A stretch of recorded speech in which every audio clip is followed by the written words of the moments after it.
Ngiyakubingelela kuphi nakuphi la kufuneka khona lo mbuso njengamanje. Ukubingelela yena Mathanda Costa Sitambiza umqamulo amehla abanye baqamela imali thiboza. Ngena wethu ngabe usuku lakho lokuqala ulancothi wenza ukulungela upress subscribe button share uphinde comment. Wenza sure ukuthi uyalike njengomuntu yakhe ekulethele yahamba phambili. Sifikile qathatha wena wakho ukuthi upress subscribe button share uphinde comment. Wenza sure ukuthi awukhohlwa ukulike mntana sekhaya. Ingane zakwethu ezisematheni njengamanje njengoba ke kuxekwa ungizwe ngokuphakamisa noma ke ngokuncoma isenzo sakhongolose noma ke sahulumeni obusayo njengamanje ngokusayina i-NHI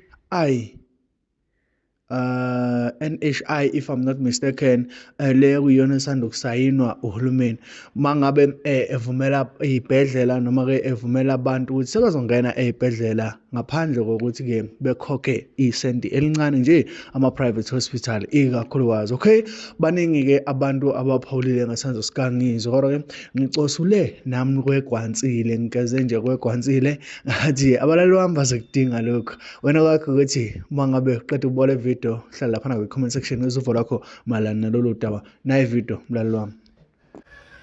Bhuti omdala awuyihlaluse lana indaba yale NHI that Ramaphosa is signing into law and will nationalize healthcare in SOEs. Awuchaze bhuti. Mfethu Ngwane, ngiyabonga ngalombuzo.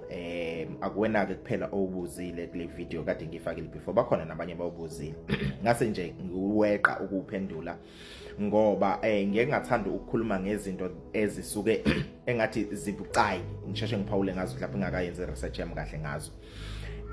Kodwa ke into ebisingitricka ukuthi ngiyenze le video ukuthi kune video eyenziwe izolo umongameli wamabhinqa evele nje yangenza ngathi angiyenze le video esibuke. Kwenzeka isimangaliso umongameli kazwelonke la asayine khona umthetho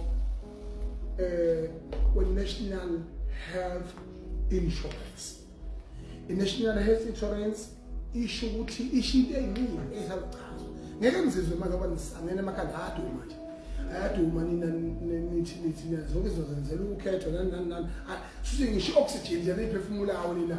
Hayi, yosakwazi ukuphefumula nje ukuthi ingoba vele lo didelele oxygen ingoba uyakhankasa uNkulunkulu ufuna liphi ivoti. Fuse ka nitakiwe. Niyahlanya nini? Vula libona mase nihlanya. Hayi ngeke.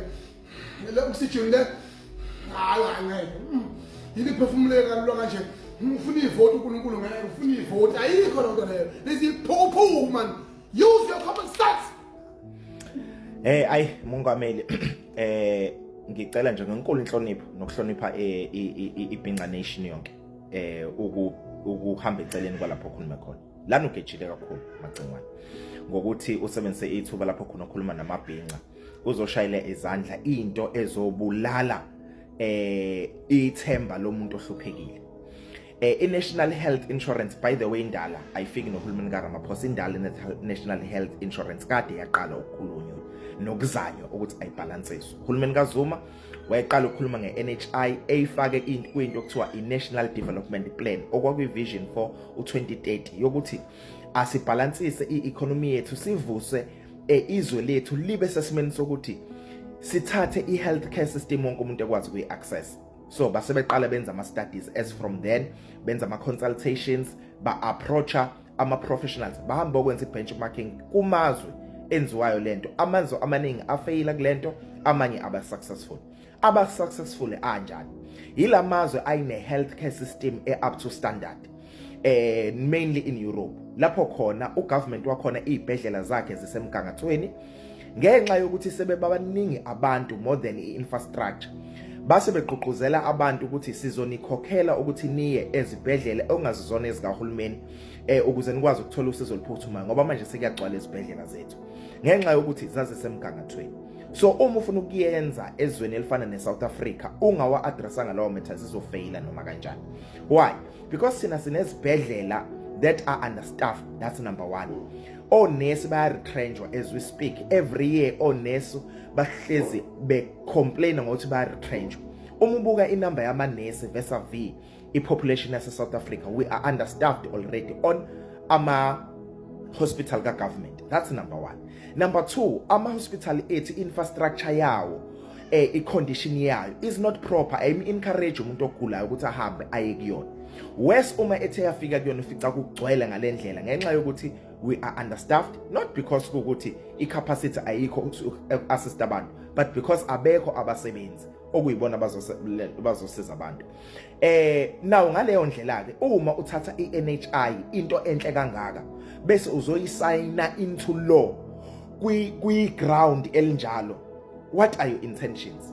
Intention is vele ngoba ufuna amavoti, uyibeka ngalesikhathi sama elections ngoba ufuna amavoti. Ingakho ngithi ke uyageda upresident wamabhinqa uma ethi asiyeke uku-analyze everything. Yini esayinwe manje sesiya kuma elections? Asikiyeke ke lokho. Why uyisayine ungakayi-address the main point ebiyenza ukuthi ingasayinwa all along? Because ukuthi i-condition yezibhedlela zethu will encourage abantu ukuthi bengebe besaya at all khona bese beyoclouda bebulale the working systems at least asakhona njengamanje, because we can't run away ukuthi abantu bakhokhela ama-medical aid abizayo ngoba bethi impilo yabo ongcono bancamela ukuthi beluze imali abanayo ukuze at least bekwazi ukuthola impilo engcono kulezi ibhedlela ezikhona ezi-private, because lezi zikahulumeni ziyabafeyila. Now if you are moving everyone to ama-private hospital, you are destroying and you are collapsing ama-private hospitals.